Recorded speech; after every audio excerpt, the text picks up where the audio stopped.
What's up guys, it's Dylan Full. Today we're doing a garage update. Pretty much all of the cars have been broken or down the last at least month, and so we're gonna start knocking out that work. I already went ahead and replaced the motor mounts on Clark Gable, the 3000 GT rally car. That was a mission, took 2 days, but it drives so much better. Got rid of that clunking and banging every time I changed gears. I'm super stoked to get back out driving this thing. So in this video, we're gonna tackle the control arm in the Miata, try and get Daisy, the 260Z running, and a quick update on the Exocet motor work. Let's get started.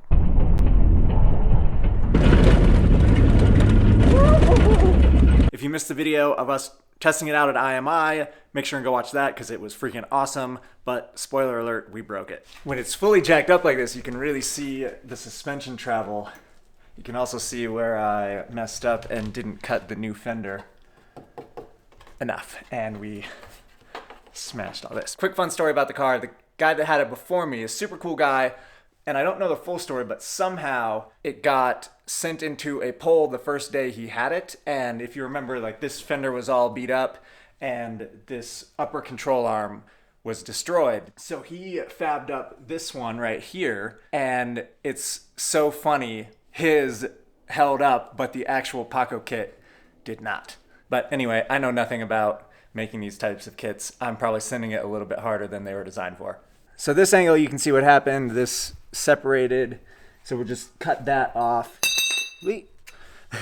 And then put this right there.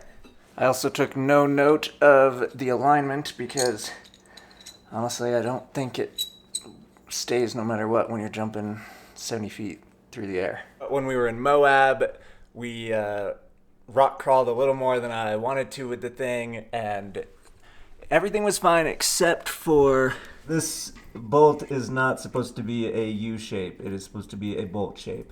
This is there's 12 inches of clearance everywhere except for these lower control arms have like 4 inches of clearance, which is crazy. So now we'll have to just take the whole coilover and control arm over to Brian's to do the welding.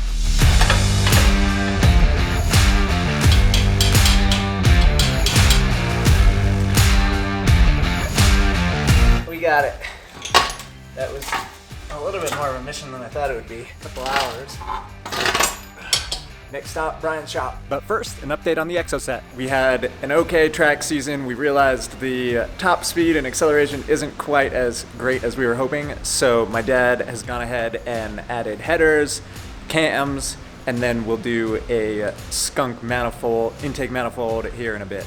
Today's project is adding the valve lashings, which are spacers that go between the valves and the solid lifters. Solid lifters.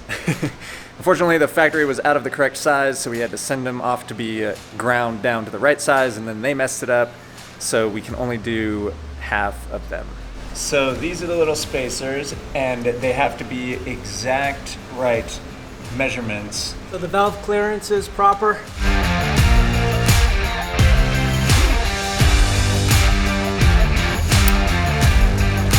So they all feel like they're sitting in there correctly. This header looks amazing. That just adds so much to the look of the engine bay. So that little point right there will be in contact with the lash cap. So it gets that height. That's why they have to be ground a certain thickness, which with a hydraulic lifter you don't, but with solid lifters you do. The oil, pressure, and a hydraulic lifter takes up the slack, I guess. And you have to get the solid lifters with the new cams? That's what they said. So they're sitting up taller now, about 1/8 of an inch taller. Each one just a little different.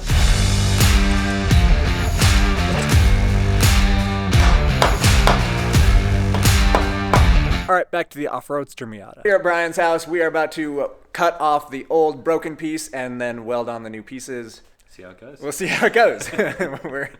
We're just experimenting, but it should be all right. Look at how broken this was. Obviously, that was supposed to be attached to that, and even bushing sleeve that cracked. The problem is I don't know what I did to break it. Whether it was the hitting the whoops at 70 miles an hour or just not clearing the jumps. I should probably clear the jumps if I'm gonna do it. You should clear the jump.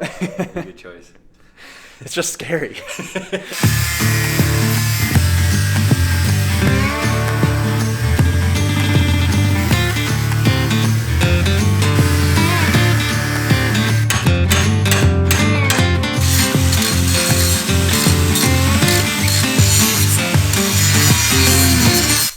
good.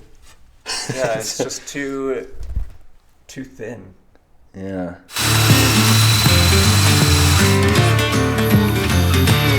That's about how much. Quarter of an inch. I can't even rotate it all the way. So one reason for that could be that your shit's fucked. You know, when this one got ripped out, it bent this whole situation here. I can weld the gap. Like, that's a fine gap to be able to weld. It's got to be tacked good enough to where I can hammer the bushing out. I don't want to weld it and melt the whole bushing. It's not too bad. Well then, do we think it's in the right spot? We don't know. Yeah, I mean, that's where it's going to go. So Yeah. anything's better than this one. So Yeah, that's true. we'll take what we can get. Can't get much worse. Yeah.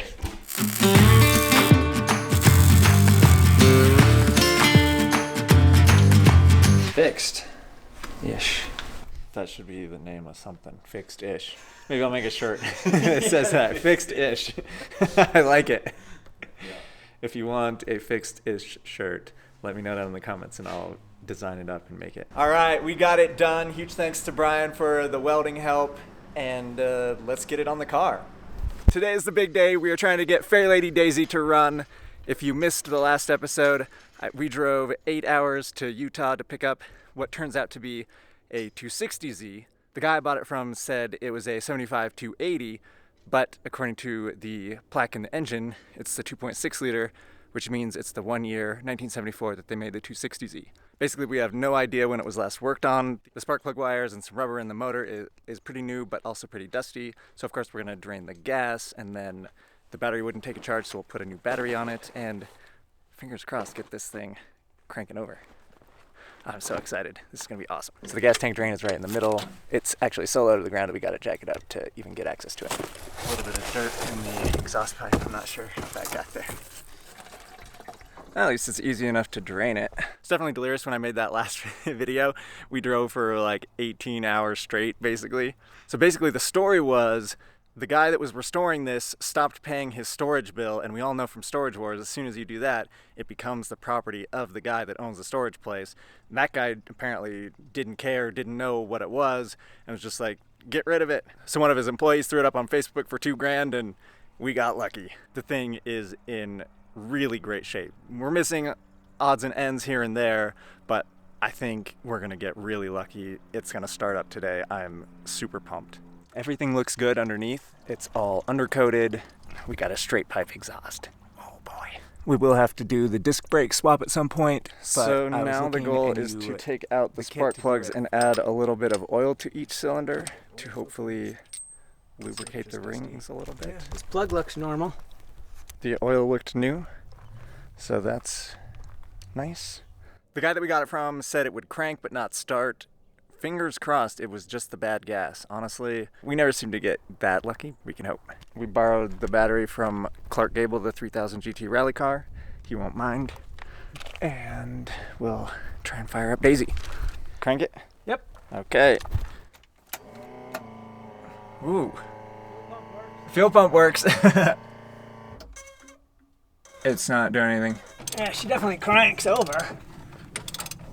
So that's good. I didn't get really screwed near the seized motor. Well, it's weird. He said it cranked, and that was like as we were loading up. So I don't understand why. Like, we had already exchanged the money at that point, so I don't know why he would feel the need to lie about that. Yeah, it cranks doing that. Like 110 on the first one. Mostly what we're looking for is it to be the same on all cylinders. You want to put the plugs in? Bummer. Oh, we wouldn't have spark because we don't have the key on. Right.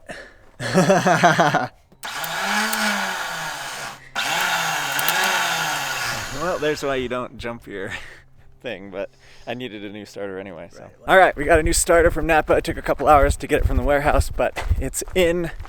Now we are ready to see if it'll crank over and check for spark. Here we go. Ooh, and it's cold. Nope. Bummer. Too cold, unfortunately. We'll get back to it another time. All right, we're back in the garage, got the lower control arm mounted back in, and it actually went really smooth. I was a little worried we wouldn't get it quite lined up when we welded it, but it's totally fine. While I'm in here, I'm gonna go ahead and replace this DIY control arm with the real one. Did finally get it. And then we'll be good to go. Pumped to get this thing back out on the road. All right, we got it. It looks actually really good with the new control arm. Everything seems to have gone together well. We'll take it for a spin around the block and then come back and check the bolts. Here we go. It feels all right. It's hard to tell because we're on the snow. Nope, something's rattling like crazy. Something's wrong. All right, it's possible it was just this that was rattling and scaring me. Yeah, we'll tighten that and then try. All right, we tightened the jack. Let's do take two. Definitely less rattling, so that was probably the rattling. I have no idea how these tires are gonna do on the snow. It feels okay. It's very loud still. Wow. I mean, these tires are not ice tires. It's just literally ice skating, which would be fun. I just don't want to go right into the ditch.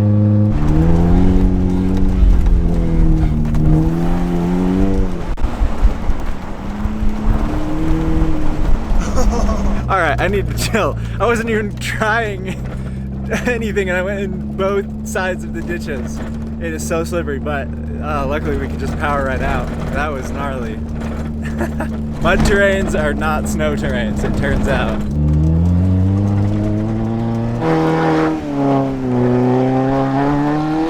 She's running good! Yeah. Oh my god, this thing is so much fun. It's driving a little loose, but I'm guessing that's the rear wheel drive in the snow. Fingers crossed, not something actually loose and broken in the car. Checked everything, it seems tight, so we should be good to go. All right, it's a new day. We got a remote starter switch to just trigger it to crank to see if we've got any spark. Here goes nothing, or everything. Yep. Hey, there's spark. Woohoo! Nice. Okay, wires are on. It's doubtful little fire, but I guess I can run the throttle if you want to. Here we go. First attempt at a real start with the plugs in. Come on, Daisy. Oh, wait a second.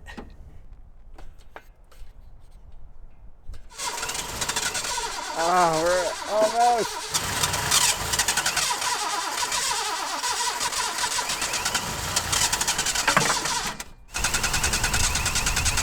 Disappointing, but not unpredicted. And we're back. We just had the carburetors rebuilt by my buddy Jim Thurman over at the garage in Inglewood, and now Parker.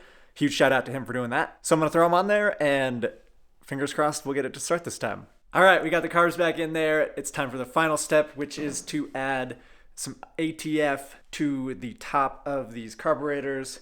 All right, I think we're about good to go. We'll connect up the remote starter switch and give it a shot. Please work. That would be so awesome. Little starting fluid.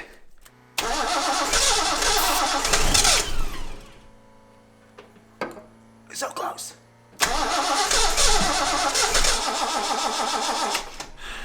Shoot. It's so close. I don't know. I don't know enough. I don't know anything.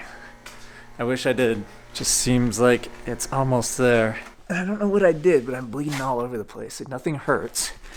I'm just like, what is that stickiness all over my hands? It's blood. I don't know. Back to the drawing board.